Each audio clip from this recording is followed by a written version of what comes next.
Patrick Ho flew to New York in fall 2014.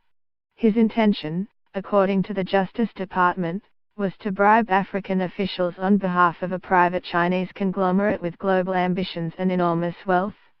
In meetings at the United Nations, Mr. Ho, a former Hong Kong civil servant, laid the groundwork for millions of dollars of payments to the President of Chad and Uganda's foreign minister in exchange for oil rights in the two countries, federal prosecutors say. The accusations against Mr. Ho, detailed in a criminal complaint filed in Manhattan, became public this week after officials charged him and Cheikh Gaddo, a former Senegalese official who acted as a fixer for Mr. Ho, with international money laundering and violations of the Foreign Corrupt Practices Act. Mr. Gaddo was arrested on Friday and Mr. Ho on Saturday, the Justice Department said. The complaint does not name the Chinese company Mr. Ho represented, but the specifics of the case make clear the company's identity, CEF China Energy Company.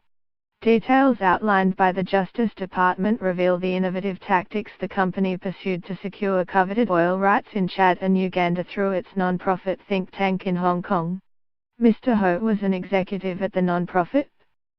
CEF has risen suddenly from a little-known Chinese company to a major player in the global energy business, with investments in Europe, the Middle East, Central Asia and Africa.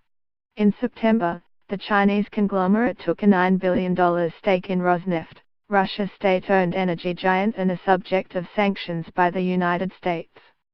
CEF has played to China's geopolitical ambitions. It is among a small number of Chinese companies to receive Beijing's approval to chase splashy deals at a time when the government has mostly restricted overseas acquisitions. The investments have largely meshed with China's strategy to court other countries through infrastructure and energy investment. Chinese businesses like CEF are increasingly mixing money with diplomacy as they scour the world to secure valuable natural resources. The criminal complaint against Mr.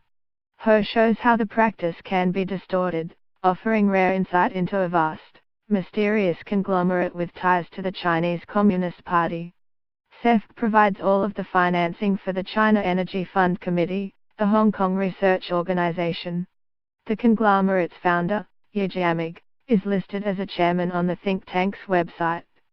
Through Mr. Ho, the think tank brokered the approaches to officials in Chad and Uganda, prosecutors say. Details included in the complaint about the company and think tank were confirmed by news releases from the CEF's website. In a statement, CEF disputed the allegations. It said it was highly concerned about the action taken against Mr. Ho, a former Home Affairs Secretary in Hong Kong, and added that the think tank did not get involved in business activities of CEF. CEF has emerged from obscurity in recent years as a major player in the China's plans for a modern-day Silk Road, scooping up businesses in the oil, travel and financial industries in the Czech Republic, Kazakhstan, Spain and the Middle East.